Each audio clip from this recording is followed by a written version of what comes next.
साथियों,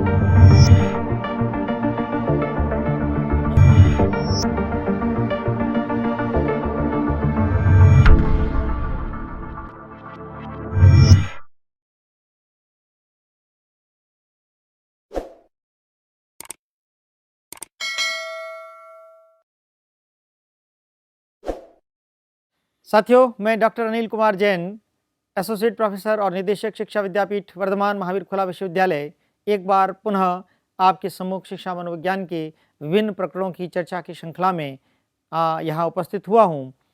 साथियों, हमने पिछली चर्चा में सांवेगिक बुद्धि को समझने का प्रयास किया था। उसका कंसेप्ट क्या है ये हमने जाना। विभिन्न मनोवैज्ञानिकों सेलोबी मेयर, गोलमैन और बार-ओन ने किस तरह से उसकी परिभाषा को हमें दिया और इसके कंसेप्ट को समझाया और उनकी विशेषताओं को भी हमने समझा। उसी के क्रम में आज हम ये जानने की कोशिश करेंगे कि सांवेगिक बुद्धि के विभिन्न तत्व क्या होते हैं, डिफरेंट जो कंपोनेंट्स हैं उन कंपोनेंट्स की क्या भूमिका होती है, उसको हम जानने का प्रयास करेंगे। आज की इस चर्चा के उपरांत आप इस बात के लिए सक्षम हो पाएंगे कि सांवेगिक बुद्धि के तत्व क्या होते हैं, उन तत्वों की विशेषताएं क्या होती हैं और उन तत्वों के मनुष्य के जीवन में क्या भूमिका होती है, उसको भी आप समझ सकेंगे। इसी अपेक्षा के साथ आज की चर्चा हम आरंभ करते हैं। साथियों, सांवेगिक बुद्धि को मुख्यतः दो मेजर एलिमेंट्स में बांटा गया है। दो प्रमुख तत्व हैं और उनके उप तत्व आगे हैं, उसकी बात भी हम करेंगे। दो प्रमुख तत्व, पहला वैयक्तिक तत्व और दूसरा अंतर्वैयक्तिक तत्व, पर्सनल कंपोनेंट और इंटरपर्सनल कंपोनेंट। अब पर्सनल कंपोनेंट क्या है और उसके उप तत्व क्या हैं, पहले वो समझते हैं। फिर इंटरपर्सनल कंपोनेंट क्या है और उसके उप तत्व क्या हैं, उसको हम आगे समझते हैं। पहला है वैयक्तिक तत्व, वैयक्तिक यानी कि स्वयं से। तो सांवेगिक बुद्धि का आधार आत्मज्ञान होता है, सेल्फ नॉलेज होता है। इस वैयक्तिक तत्व में क्या बात आ रही है? खुद के संवेगों से अवगत होना, स्वयं के संवेगों से परिचित होना। साथ ही साथ इसमें वह दूसरों के संवेगों को भी प्रबंधित करता है तथा इसमें आत्म अभिप्रेरण भी सम्मिलित होता है। अतः सांवेगिक बुद्धि के तीन वैयक्तिक तत्व हैं, समझे?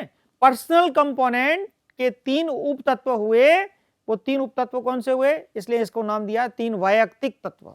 तीन वैयक्तिक तत्व कौन से? नंबर 1, अपने संवेगों से अवगत होना।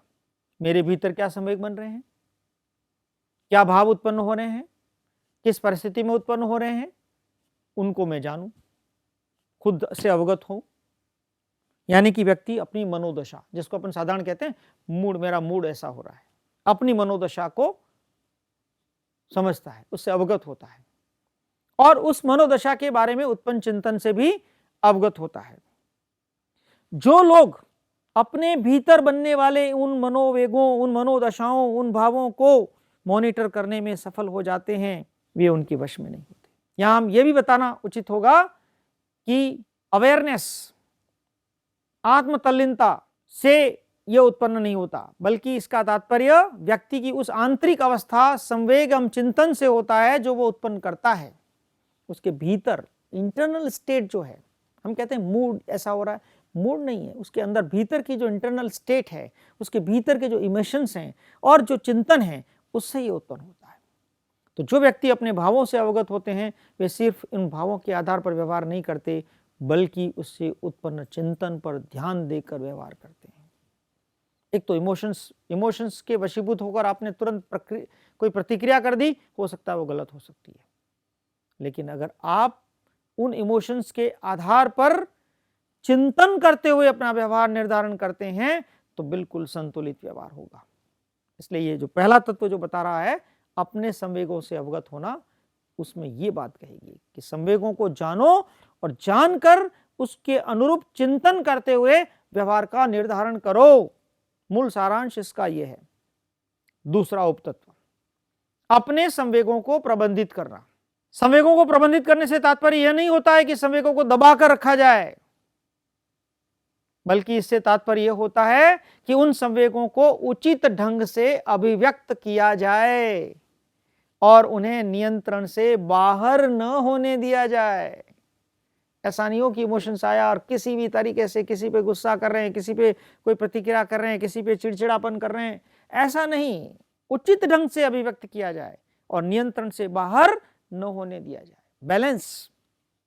जिन व्यक्तियों में सामयिक बुद्धि अधिक होती है वे ये भी जानते हैं कि अपनी मनोदशा का नियमन कैसे किया जाए।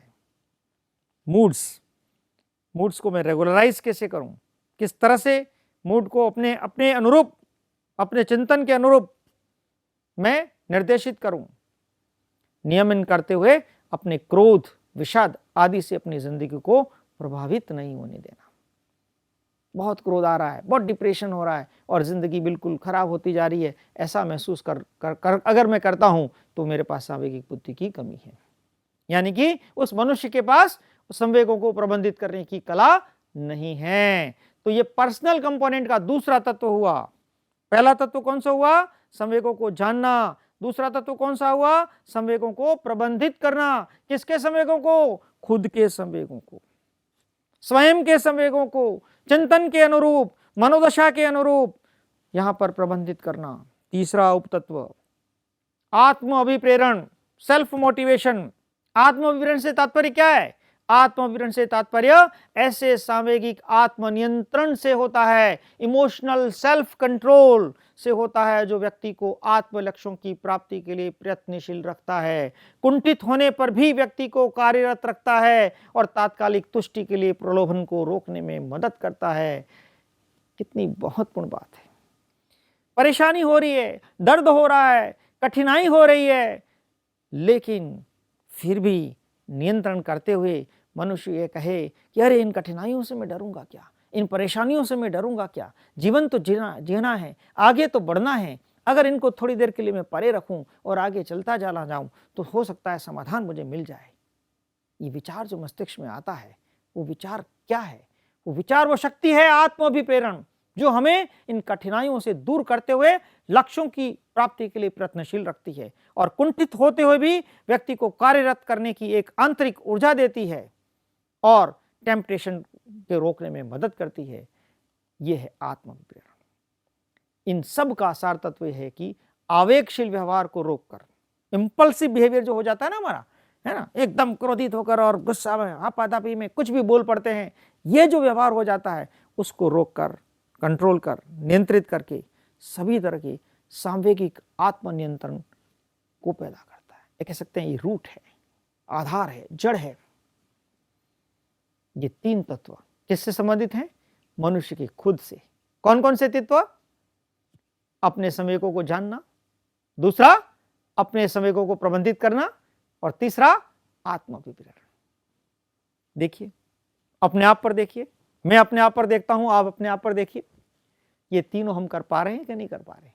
कितना कर पा रहे हैं? और नहीं कर पा रहे हैं तो अब कर सकेंगे कि नहीं कर सकेंगे? ये शक्ति भी अगर हमने उत्पन्न कर ली तो आप देख लीजिए सामयिक बुद्धि का तत्व हमने अपने अंदर प्राप्त कर लिया। और हमने प्राप्त कर लिया तो कल्पना कीजिए हमारे बच्चों में भी हम प्राप्त करने का प्रयास कर पाएंगे, क्योंकि मूलतः तो हम शिक्षक हैं और हमारा दायित्व बनता है कि खुद की सामयिक बुद्धि को भी समृद्ध बनाएं और विद्यार्थी की सामयिक बुद्धि को भी समृद्ध बनाएं। तो ये किससे संबंधित हुआ? खुद से संबंधित हुआ। पहला कंपोनेंट, पहला तत्व। अब दूसरा तत्व अंतर्वैयक्तिक तत्व, इंटरपर्सनल कंपोनेंट। सामयिक बुद्धि के इस तत्व में दूसरों के संवेगों को समझना तथा उसके प्रति संवेदनशीलता दिखलाना तथा संवेगों को उचित ढंग से संचालित करना आदि सम्मिलित होता है। वैयक्तिक तत्व में खुद का था, अंतर्वैयक्तिक तत्व में दूसरों का है। दूसरों का क्यों है भाई? हमें अनुक्रिया किसके साथ करनी है? दूसरों के साथ करनी है। दूसरा कौन है? वो भी मानव है। हम कौन हैं? हम भी मानव हैं। हम किसी भी व्यवसाय के हैं, हमें मानव जाति के साथ ही अनुक्रिया करनी है। इसलिए दूसरे के संवेगों को समझना, उसके प्रति संवेदनशीलता दिखलाना तथा संवेगों को उचित ढंग से संचालित करना, ये सब तत्व इसमें सम्मिलित हैं। किसमें? अंतर्वैयक्तिक तत्व में। इसलिए इसके आधार पर अंतर्वैयक्तिक तत्व के दो उपतत्व हुए। उन दो उपतत्वों को समझने की कोशिश करते हैं। पहला है परानुभूति, एम्पैथी, रिकॉग्नाइजिंग अदर्स इमोशन, दूसरों के संवेगों की पहचान करना।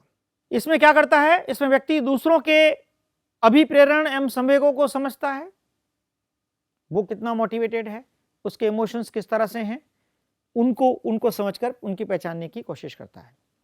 और परानुभूति का आधार आत्मबोध होता है, सेल्फ अवेयरनेस होती है। अगर व्यक्ति को अपने संवेगों में सूझ नहीं होती है तो बहुत उम्मीद इस बात की ही होती है कि वो दूसरों के संवेगों को ना तो ठीक ढंग से समझ पाएगा, न ही उसके प्रति संवेदनशीलता विकसित कर पाएगा। अरे भाई, खुद को नहीं जान पा रहे हो तो दूसरों को कहां से जानोगे? दूसरों को जानना है तो खुद को जानना जरूरी है। इसलिए परानुभूति का एक आवश्यक तत्व है कि अगर आप में आत्मबोध है तो आप दूसरों को संवेगों को सूझ कर पाएंगे, समझ कर पाएंगे, कल्पना कर पाएंगे, नहीं तो नहीं कर पाएंगे। इसलिए परानुभूति के लिए खुद का आत्मबोध भी होना आवश्यक है। परानुभूति का सबसे प्रमुख सूचक अशाब्दिक व्यवहार को समझने एवं व्यवहार करने की क्षमता से होता है। सामने वाला कोई कथन अभिव्यक्त नहीं कर रहा है, कोई शब्दों के माध्यम से प्रतिक्रिया नहीं कर रहा है, पहले ही प्रेजेंस में उसके चेहरे पर आने वाले हाव भाव, उसके बॉडी के एक्सप्रेशंस, उसके जेस्चर्स, ये जो नॉन वर्बल बिहेवियर हैं, उन नॉन वर्बल बिहेवियर से ही हम उसके बारे में किसी न किसी प्रकार के का एक अनुमान लगा लेते हैं, उसके संवेगों को समझ लेते हैं। इसलिए अशाब्दिक व्यवहार को सचमुच में संवेग की भाषा बतलाया गया। It's a language of any human being. This non verbal behaviour is a language of understanding the emotions, क्योंकि व्यक्ति अपने भावों की अभिव्यक्ति इस माध्यम से अक्सर करता है। इसलिए परानुभूति एक महत्वपूर्ण उपतत्व हुआ, किसको समझने के लिए? दूसरे को समझने के लिए। अब दूसरा जो अंतर्व्यक्ति की जो हम बात कर रहे हैं, है ना, इंट्रापर्सनल की जो हम बात कर रहे हैं, उसमें दूसरा उपतत्व हुआ संबंधों को संचालित करना। दूसरों के साथ उत्तम संबंध को संचालित करना भी सांवेगिक बुद्धि का एक महत्वपूर्ण तत्व है। दूसरों के साथ उत्तम संबंध को संचालित करना। कुछ लोग ऐसे होते हैं जो दूसरों के साथ उत्तम एवं संतोषजनक संबंध बनाए रखने में सक्षम होते हैं। स्पष्टतः इनमें सांवेगिक बुद्धि का यह तत्व मजबूत होता है। दूसरों के साथ संबंध बनाए रखना, ठीक ढंग से संचालित करना एक ऐसा तत्व है जो दो अन्य तत्वों अर्थात अपने संवेगों को प्रबंधित करने की, रखने की क्षमता तथा परानुभूति का परिणाम होता है। देखिए, सेल्फ पर्सनल कंपोनेंट में एक उपतत्व था अपने संवेगों को प्रबंधित करना, और इंटरपर्सनल में एक तत्व है परानुभूति। अगर इन दोनों का आपके पास संयोजन है तो आप निश्चित रूप से संबंधों को संचालित करने की कला सीख जाएंगे। इसलिए संबंधों को संचालित करने की कला अगर आपको अर्जित करनी है तो आपके पास परानुभूति भी होनी चाहिए, और आपको अपने इमोशंस को मैनेज करने की कला भी होनी चाहिए। जिन व्यक्तियों में इन दोनों तत्वों की प्रधानता होती है वे लोग आसानी से दूसरों के साथ उत्तम एवं संतोषजनक संबंध बनाकर रखते हैं और उसका ठीक ढंग से संचालन भी करते हैं। इस तरह से सेलोवी मेयर का जो ये सांवेगिक बुद्धि का जो कंसेप्ट दुनिया को प्राप्त हुआ, उस कंसेप्ट के अंतर्गत ये 5 तत्व अपनी भूमिका निभाते हैं। 2 बड़े तत्वों के भीतर 3 प्रथम के उपतत्व और 2 द्वितीय के उपतत्व, इस प्रकार 5 उपतत्व मिलकर ये सांवेगिक बुद्धि का निर्माण करते हैं। पर्सनल कंपोनेंट के अंतर्गत 3 उपतत्व हुए और इंटरपर्सनल कंपोनेंट के अंतर्गत 2 तत्व हुए। इस तरह से ये 5 तत्व मिलकर सांवेगिक बुद्धि को संचालित करते हैं।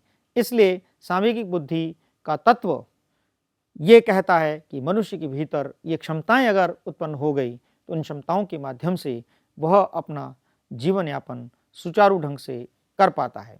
और जो लोग ये सांवेगिक बुद्धि का तत्व अपने भीतर रखते हैं वो आशावादी मनुष्य होते हैं और जीवन में हमेशा सफलता प्राप्त करते हैं। और जिनके पास इन तत्वों की कमी है वह दुनिया को समझ नहीं पाते, लोगों को समझ नहीं पाते, लोगों के साथ अनुक्रिया करने में अपने आप को अक्षम पाते हैं और वह अपना जीवन सुचारू ढंग से संचालित नहीं कर सकते। जीवन में अगर सफलता प्राप्त करनी है, चाहे एक व्यापारी को सफलता प्राप्त करनी है, उसे ग्राहक को समझना होगा। डॉक्टर को सफलता प्राप्त करनी है, उसको अपने पेशेंट को समझना होगा। शिक्षक को सफलता प्राप्त करनी है, उसको अपने विद्यार्थी को समझना होगा। दुनिया में कोई ऐसा व्यवसाय नहीं है जहाँ पर वो दूसरा पक्ष है, उस दूसरे पक्ष को जब तक नहीं जाना और दूसरे पक्ष को जानकर स्वयं को जब तक नहीं जाना और उसके अनुसार संवेगों को प्रबंधित नहीं किया, तो हम जीवन में सफलता प्राप्त नहीं कर सकते। इसलिए उस व्यवसाय के टेक्निकल नॉलेज का होने के साथ साथ भी हमें इमोशनल इंटेलिजेंस की ये एबिलिटी प्राप्त करनी आवश्यक है, तभी हम किसी व्यवसाय में सफलता प्राप्त कर सकते हैं। मूल रूप से यही सारांश आज की चर्चा से निकलता है। मित्रों, आज की चर्चा से आप इस बात के लिए सक्षम हो पाए होंगे कि सांवेगिक बुद्धि कितनी महत्वपूर्ण है जीवन को जीने के लिए। इसी आशा के साथ धन्यवाद।